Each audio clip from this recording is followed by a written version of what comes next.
पवित्र श्रावण महिना सुरू झाला आहे आणि महादेवाची उपासना करण्याचा महत्त्वाचा दिवस म्हणजे श्रावण सोमवार जवळ आला आहे आणि या दिवशी महादेवाला रुद्राभिषेक केल्याने अशुभ ग्रहांचा प्रभाव कमी होतो आणि आपल्या कुटुंबात सुखशांती समाधान राहते.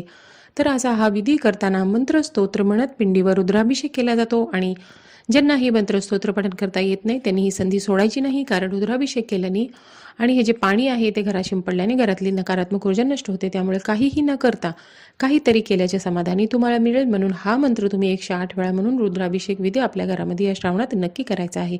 तर मंत्र ऐकून घ्या. ओम त्र्यंबकम यजामहीम सुगंधिम पुष्टिवर्धनम उर्वारुकमेव वंदनान मृत्योर्मोक्षिम अमृतात. हा महामृत्युंजय मंत्र आणि हा मंत्र मी डिस्क्रिप्शन बॉक्समध्ये देईन, तुम्ही तिथे लिहून घ्या आणि 108 वेळा हा मंत्र म्हणत तुम्हाला या श्रावण महिन्यात दररोज किंवा प्रत्येक सोमवारी रुद्राभिषेक विधी आपल्या घरामध्ये नक्की करायचा आहे आणि महादेवाचे आशीर्वाद आपल्या कुटुंबावर राहावे अशी प्रार्थना करायची आहे. व्हिडिओतली माहिती आवडली तर सबस्क्राईब करा.